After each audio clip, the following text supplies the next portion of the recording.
finding the one for a son here at Madison 365. I'm Matthew Brown, your host here. You can find us on Spotify, Stitcher, Apple Podcasts, and Spotify, Stitcher, Apple Podcasts, right, and YouTube. Whew. All right. A little bit of an intro there, but thanks for coming. Thanks for coming today. And today I'm taking a little bit of a shift into moving from national politics to local. Well, sort of local. Here, I'm going to be talking in a strange way, a little bit of a hard topic, because I do have a good relationship with a lot of these folks that voted a separate way, and perhaps to my own detriment, and kind of a lack my own usual ways. Not going to be specifically calling out folks, as I prefer to do that kind of thing. And those kind of conversations more one-on-one, or in a different context, at least recently with certain folks. But today I'm talking about how the Madison city government and city governments in general, a little bit within this specific example, using this example as context, help perpetuate white supremacy, or at least help maintain systems of white supremacy.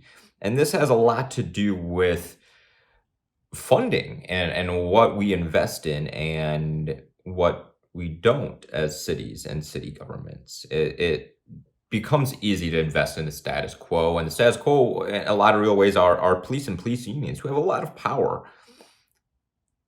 And interestingly so, more than I feel they should in Madison.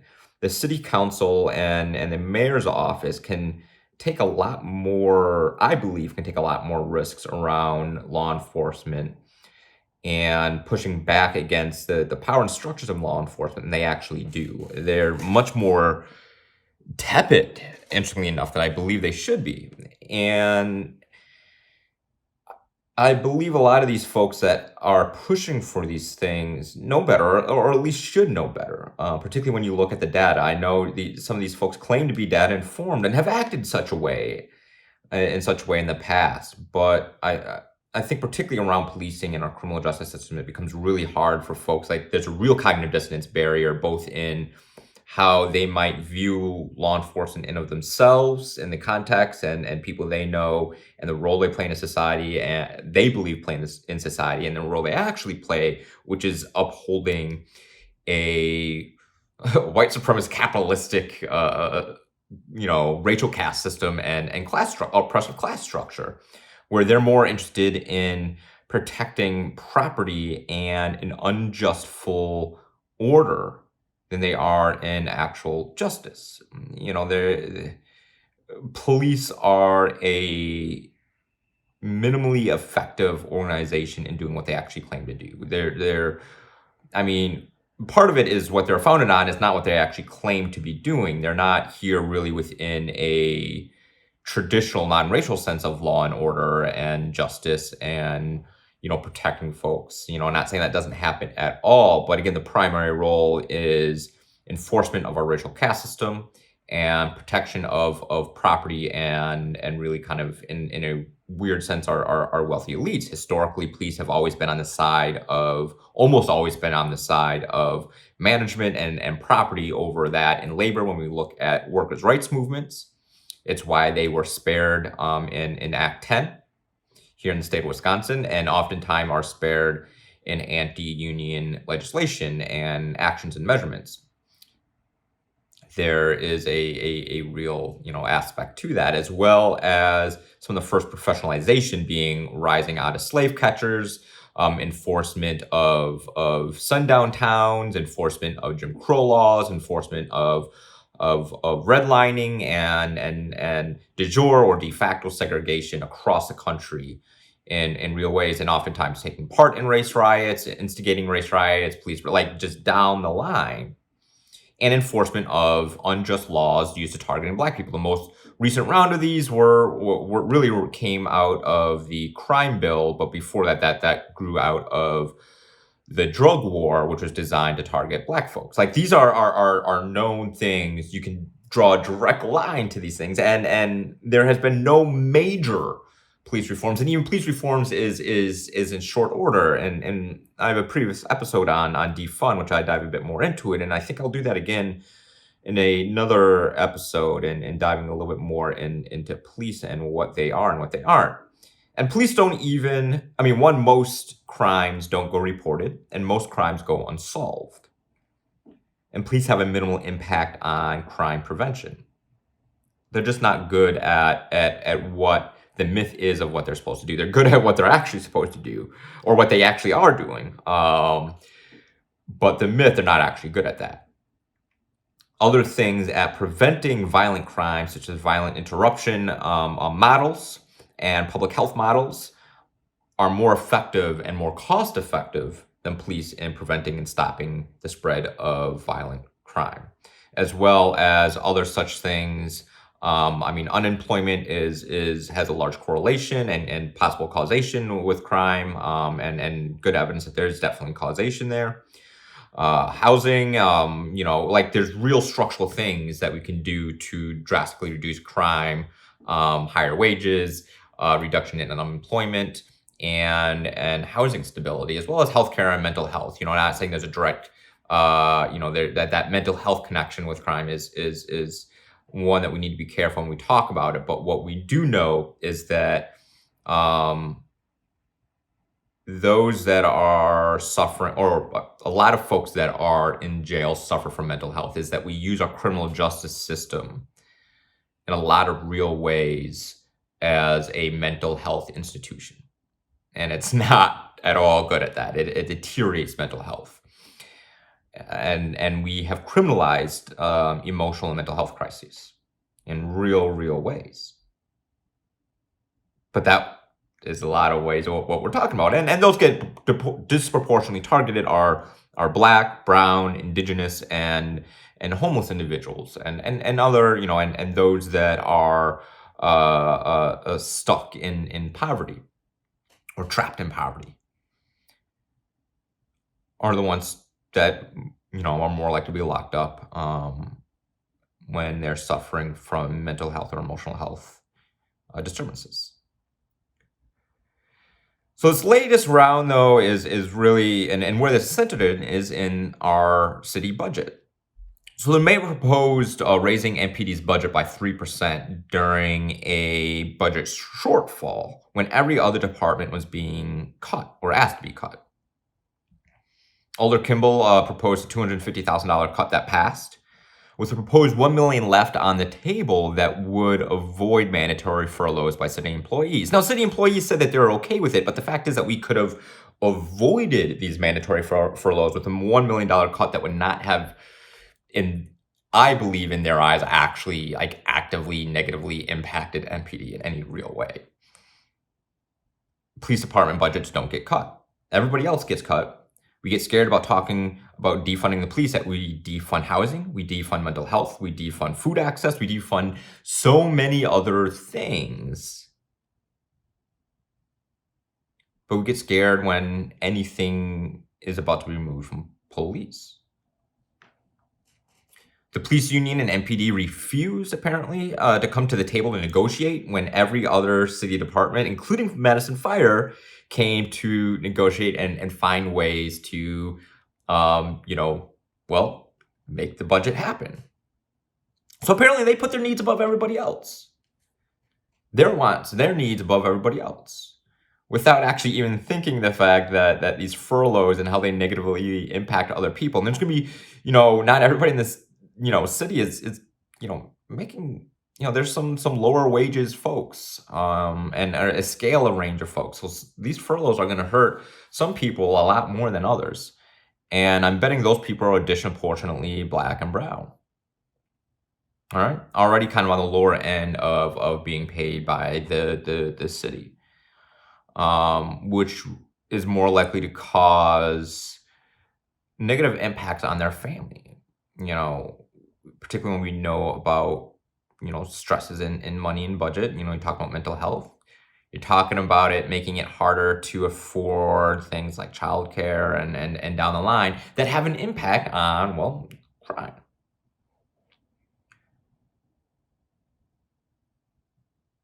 And there's a real threat here to some of these budget cuts. I mean, like, we talk about like, well, what about the crime and those that suffer from sexual assaults and the looting? Well, and the shootings that happened this past summer. Well, these things happen under a fully funded MPD budget. And MPD is, a very well-funded police department and is larger than other cities of comparable size and crime rates. And that's not even in the context of not including, that's within the context of not including UW Police Department and Capitol Police. UW Police is one of the larger police departments in the state. Okay, so there's, Madison doesn't lack police. And again, most crimes go unreported. MPD doesn't solve most crimes, barely solves any property crimes, and doesn't do a great job of solving sexual assaults and rapes. And we know most sexual assaults and rapes, again, go unreported. And these rising shootings, again, happen under a fully funded MPD budget, and there's an excess of military equipment and down the line. They're not an under-resourced department by any stretch of the means. But council did vote to pass $250,000 in the creation of a crisis response team, a mental health first response unit. Great, bravo. One, it's a pilot. The city doesn't need to pilot this thing; it can fully fund it.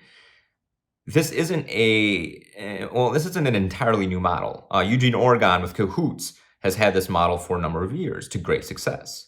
Other cities have been piloting this model to great success. Denver, since they first launched it, I believe early this year, had over 350 mental health, responses without needing police at all. As far as I know, they haven't had one that has needed police. I may be wrong on that, but if they do, it's a very small number. Our own former police chief, Koval, has even admitted that police don't solve the social crisis they're asked to respond to, and aren't the best in response to mental health, and that most calls aren't actually even crimes. So this could be a fully funded unit, but it's not. And part of why it's not more funded than it is that apparently a couple of alders signaled to the county, which was willing to put up matching funds to fund this more, that they wouldn't even know what to do with the money. You could expand the crisis response team to be more than part-time. Expand the pilot out. I mean, what do you mean you don't know what to do with the money? Like that doesn't make any sense. Particularly a budget shortfall year. This makes it easier to fund this and to fully fund and expand it out and have a broader impact. Like that's like gross mismanagement. If you say you don't know what to do with the money, it's there. Use it and expand. Like what is that thinking? Like I don't understand that. I don't understand what this real like cognitive dissonance is. And this is how it happens though. You do these symbols. You can take Juneteenth off. All these symbolic gestures. But when it gets to shifting money in a real way and taking real action, there's a cognitive dissonance.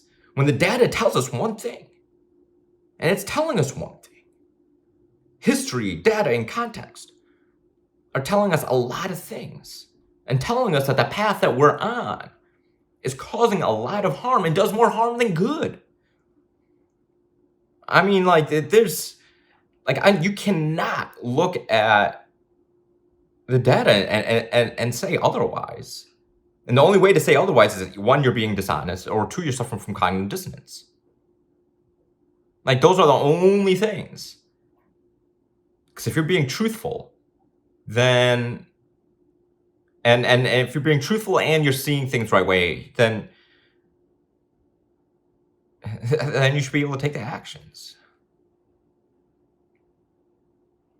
Some cities have been forced to take hold, or localities, I should say, Los Angeles County, big area, where you can do charter amendments on the ballot, where citizens just voted amending the county's charter to require that no less than 10% of the county's general fund be appropriated to community programs and alternatives to incarceration, such as health services and pretrial custody services, authorizing the Board of Supervisors to develop and process to allocate funds, and authorizing the Board of Supervisors to reduce the amount allocated with a 4-to-1 vote during a declared fiscal emergency. So, I mean, like, there's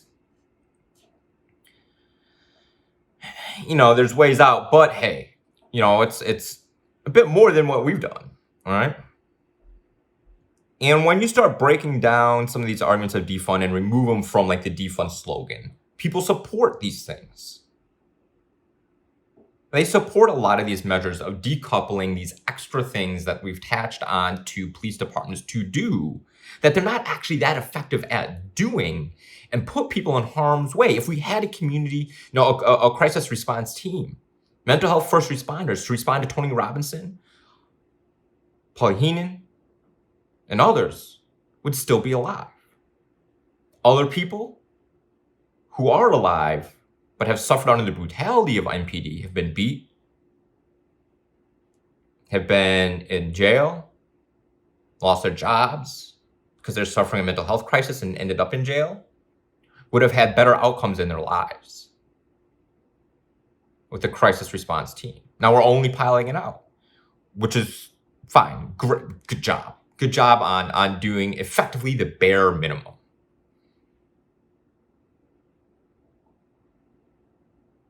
And that's really what it is. It's to say we're doing something without really fully doing it. And Madison is perpetually tepid. In my 35 years here, it's always under every single leadership I've seen, perpetually tepid when it comes to taking real action and investing real resources in alternative structures and alternative institutions that decrease the negative impact of white supremacy within the city. And from my understanding, it looks like body cams is going to be recommended by this body cam committee.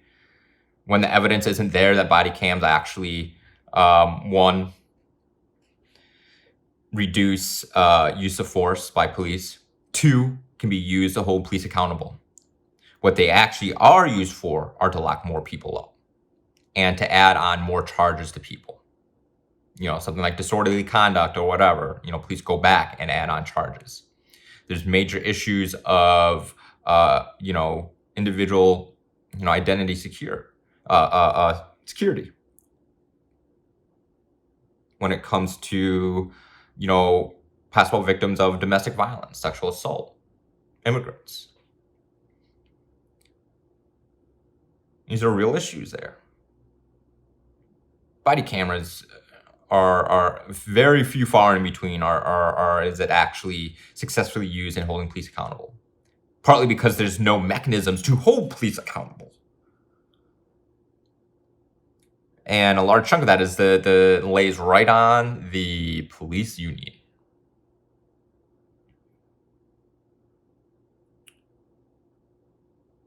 And so, I mean, our police aren't going to actively engage in willingness to invest money elsewhere at their expense. Well, other departments have.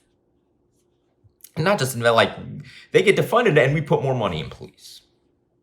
And effectively, also, that's what body cameras are, though. It's another tool that we have to pay for police. They don't work.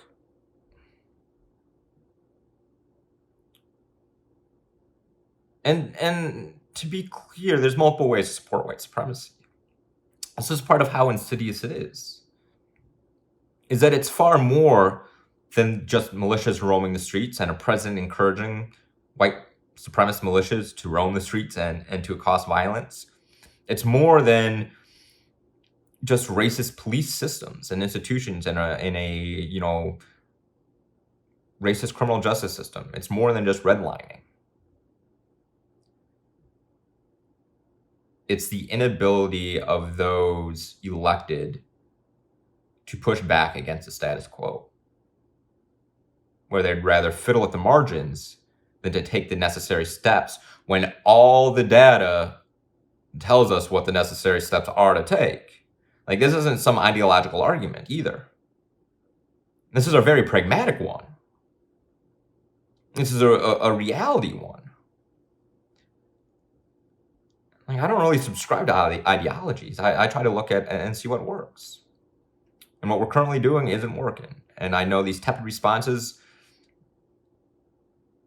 will fall short because they always fall short. And then once they fall short far too often, because they fell short, it's used to justify cutting that initiative instead of just going full bore in. And I don't know what folks are scared about doing or are scared of here in Madison.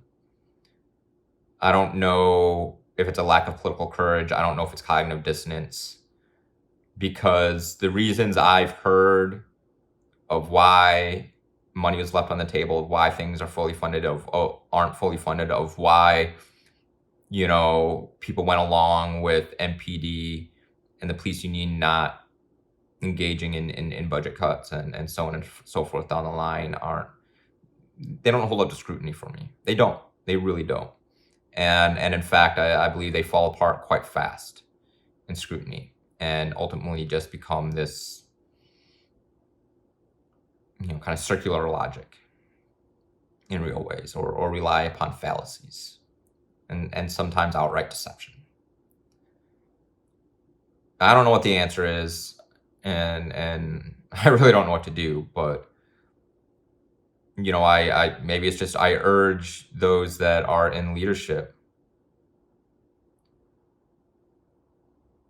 to really think about what's holding them back from doing what some, I believe, have admitted in private is necessary to do. So I don't know. Keep pushing, folks, though. There's a lot of folks engaged on this topic with over 3,000 people supporting, effectively defunding, with far less pushing back against it from our Madison community. Keep pushing, keep fighting, because that's really all there is to do. Fight where you can fight. Fight where you can fight. And I'll end there for this week. Thanks for coming to Finding the Warmth for Our Sun. I'm Matthew Brown here at Madison 365. You can find us on Spotify, Stitcher, Apple Podcasts, on YouTube. Hit subscribe. Tell your friends, wear your mask, shelter at home, because it's sickly and deadly out there, folks. I mean, for real. So do what you need to do and be smart. Thanks, folks, and have yourselves a great week.